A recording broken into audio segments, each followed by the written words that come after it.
प्रदेश सरकार के मेरे सभी सहयोगी मंत्रीगण, भारत सरकार के सभी अधिकारीगण, प्रदेश सरकार के भी सभी अधिकारीगण, इस आयोजन में सहयोग कर रहे फिक्की के सभी पदाधिकारी और उपस्थित भाइयों बहनों, मैं सबसे पहले भारत सरकार के पथ परिवहन मंत्रालय को हृदय से धन्यवाद दूंगा कि उन्होंने पीएम गति शक्ति मल्टी मॉडल एंड वाटरवे के इस कॉन्क्लेव का आयोजन दुनिया की सबसे प्राचीन नगरी भगवान भोलेनाथ की इस पावन नगरी काशी में किया है। और ये हम सबका सौभाग्य है कि काशी से इस देश के यशस्वी प्रधानमंत्री आदरणीय श्री नरेंद्र मोदी जी यहाँ के सांसद के रूप में देश की संसद में प्रतिनिधित्व करते हैं। स्वाभाविक रूप से प्रधानमंत्री मोदी जी के नेतृत्व में विगत 8.5 वर्षों के दौरान वाराणसी ने, उत्तर प्रदेश ने और देश ने इंफ्रास्ट्रक्चर डेवलपमेंट के लिए जो एक नई ऊंचाइयां प्राप्त की हैं वह सबके सामने है। उत्तर प्रदेश की ही जब मैं बात करता हूं या देश की ही हम बात करते हैं, अक्सर आप देखते होंगे उत्तर प्रदेश में एक ब्रिज बना था आज से लगभग 30 वर्ष पहले सरयू नदी में। उस पे हर वर्ष रिपेयरिंग का कार्य करना पड़ता है। ऐसे आप पटना में जाएंगे आपको ही देखने को मिलेगा, उसका एक लेन तो हमेशा रिपेयर में रहता है। एक दिखाता कि प्लानिंग का अभाव, अगर उस समय टेक्नोलॉजी का उपयोग करते थे, कोई पीएम गति शक्ति प्लेटफॉर्म मौजूद होता तो संभवतः ब्रिज का निर्माण कहां पे होना है और उसके कारण कार्य की क्वालिटी के साथ साथ कार्य की समयबद्धता को, टाइम बाउंड कार्य हो सके, उन सभी की जिससे आज प्लेटफॉर्म बहुत उपयोगी साबित हो रहा है। और मुझे प्रसन्नता है कि विगत यद्यपि यह 1 वर्ष पहले लॉन्च हुआ है, लेकिन आदरणीय प्रधानमंत्री जी के विजन के, उनके मार्गदर्शन में और उनके नेतृत्व में उत्तर प्रदेश ने विगत 5.5 वर्ष के अंदर इंफ्रास्ट्रक्चर डेवलपमेंट में एक नया स्थान प्राप्त किया है। आज उत्तर प्रदेश में अगर हम सड़क परिवहन की दृष्टि से देखेंगे तो हम लोग वर्तमान में प्रदेश के अंदर केंद्र और राज्य सरकार दोनों की मदद से लगभग 12 से 13 एक्सप्रेस हाईवे के निर्माण कार्यक्रम को तेजी के साथ आगे बढ़ा रहे हैं। Inter state connectivity Uttar Pradesh की, वे नेपाल से हों, बिहार, झारखंड, छत्तीसगढ़, मध्य प्रदेश, राजस्थान, हरियाणा, उत्तराखंड, इन सबको 4 लेन की कनेक्टिविटी के साथ हम लोगों ने इस कनेक्टिविटी को दिया है। रोड कनेक्टिविटी को 4 लेन के साथ जोड़ा है।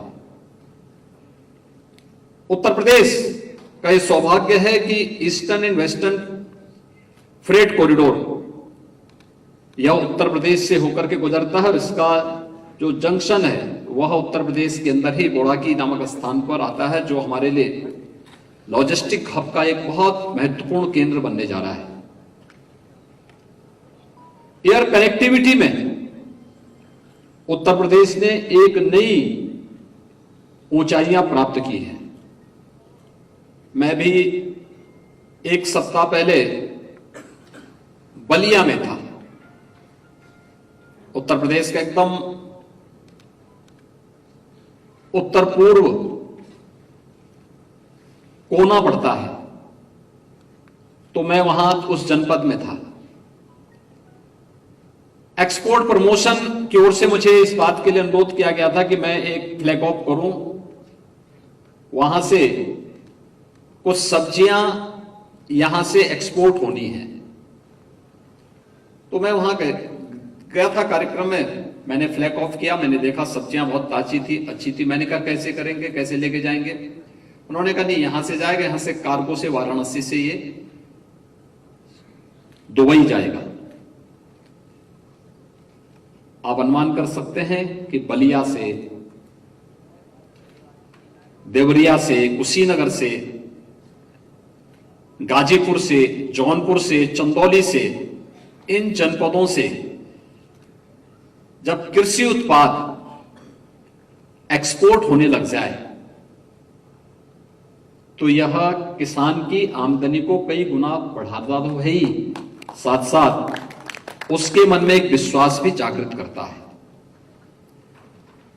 उत्तर प्रदेश के बारे में कहा जाता था कि उत्तर प्रदेश एक लैंडलॉक्ड स्टेट है, और हम लोग खासतौर पर इस बात को लेकर के हमेशा, क्योंकि जब भी हम अपने किसानों को इस बारे में कहते थे कि आप अपने उत्पाद को यहां से अच्छी क्वालिटी का उत्पाद प्रोडक्ट दीजिए, उसको यहां से एक्सपोर्ट करेंगे, लेकिन वो पिटता था वहां पर जब उसकी कॉस्ट ज्यादा आती थी।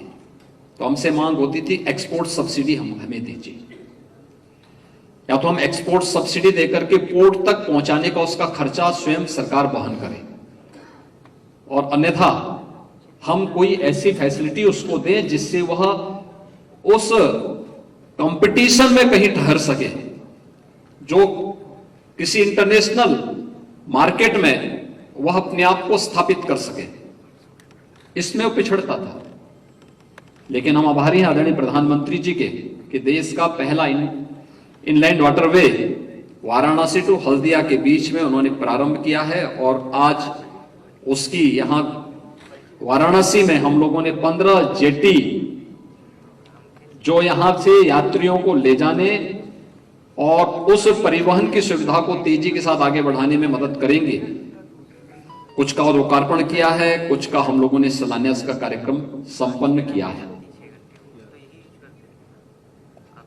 कोरोना कालखंड में हम लोग उत्तर प्रदेश से, कोरोना कालखंड में आपने देखा होगा कि बहुत सारी गतिविधियां एक प्रकार से बाधित हो गई थी, लेकिन एग्रीकल्चर का एकमात्र सेक्टर ऐसा था जिसमें ग्रोथ आया था, और उस समय हम लोगों ने यहां से बहुत सारी सब्जियां और बहुत सारे फ्रूट्स यहां से एक्सपोर्ट किए थे, और उसमें भी इनलैंड वाटरवे का हम लोगों ने सहयोग लिया था। यहां से आम भी बाहर गए थे, अमरूद गए थे, ड्रैगन फ्रूट का भी उत्पादन हमारे यहां के उत्तर प्रदेश के कुछ किसानों ने प्रारंभ किया था। ये सभी सुविधाएं प्राप्त होने का आज परिणाम हम सबके सामने है, और मेरा मानना है कि अगर पहले ऐसा नहीं कि जल परिवहन की सुविधा पहले लोग न लेते रहे हों, उत्तर प्रदेश के अंदर जल मार्ग से आज से 35 साल, 40 साल, 50 साल पहले बड़ी बड़ी नौकाओं के माध्यम से यहां पर कोयला आता था, यहां से गुड़ और खाद्यान्न यहां से फिर दूसरे बाजारों में जाता था।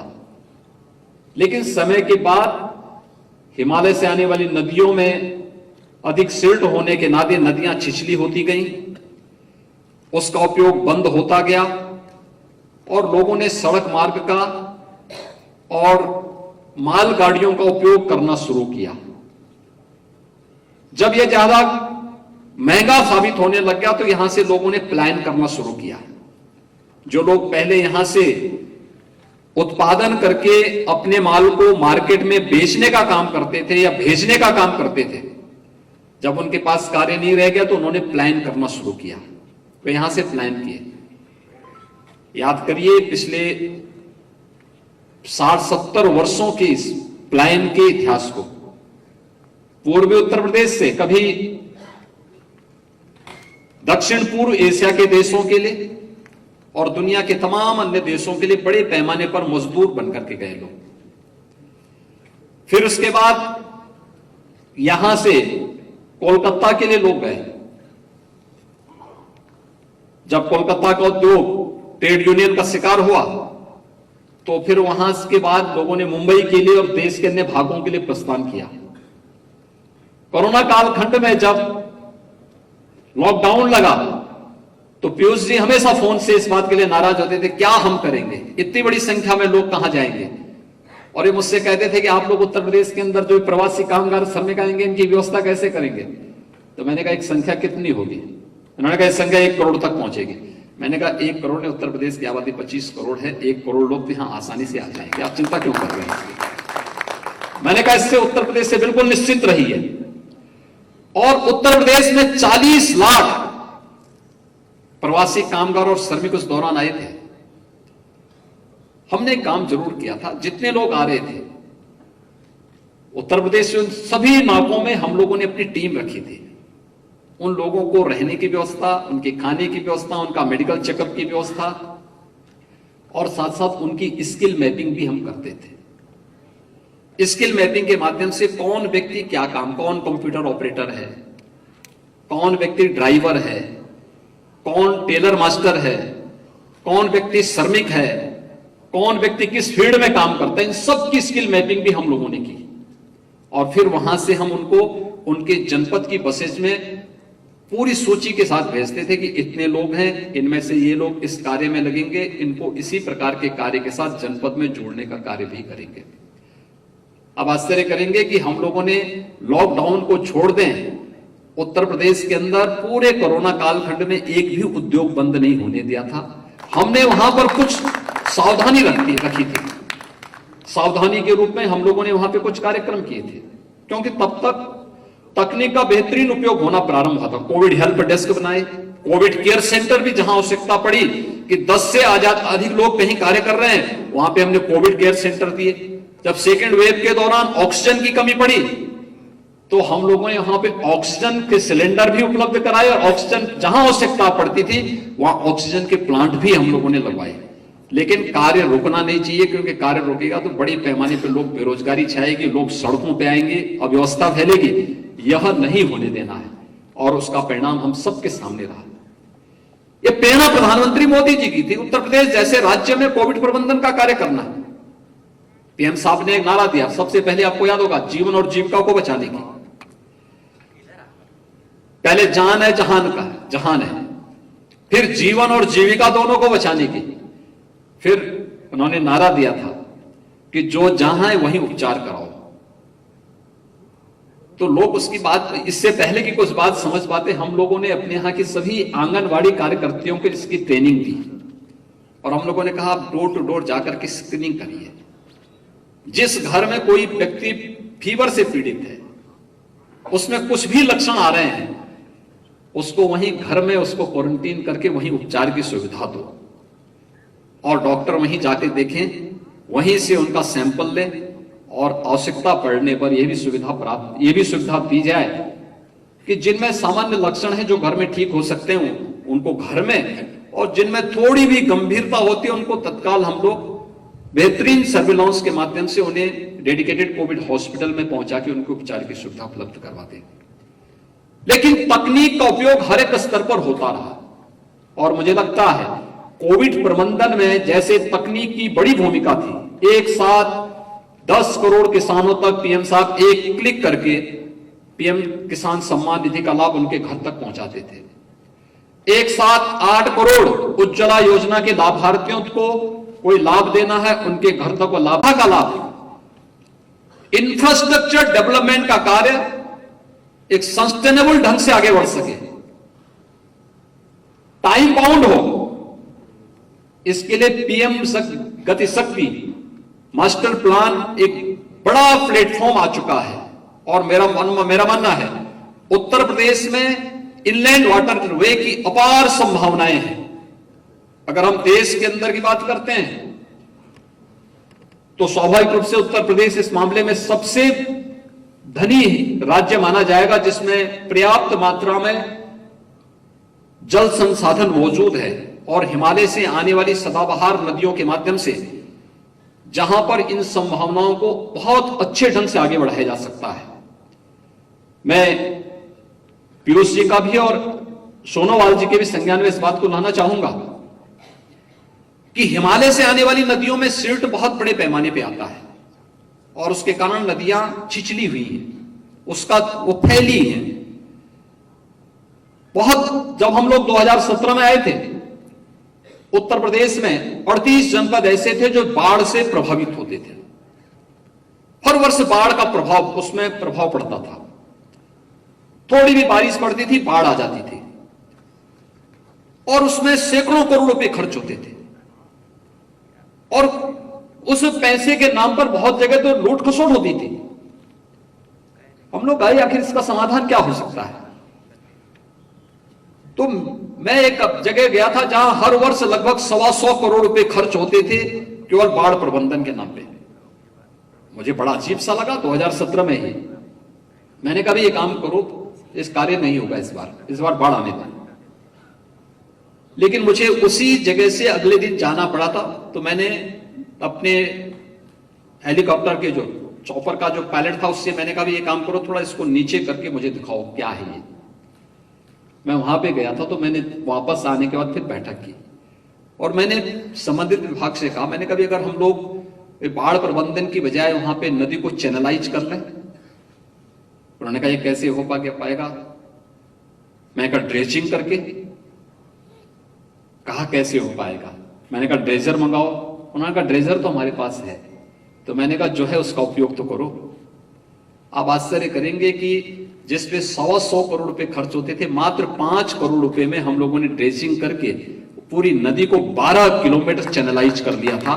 और आज आप देख रहे होंगे उत्तर प्रदेश के अंदर बामुश्किल 4 से 5 जनपदों में बाढ़ आती है और इसको भी हम बहुत शीघ्र नियंत्रित करेंगे।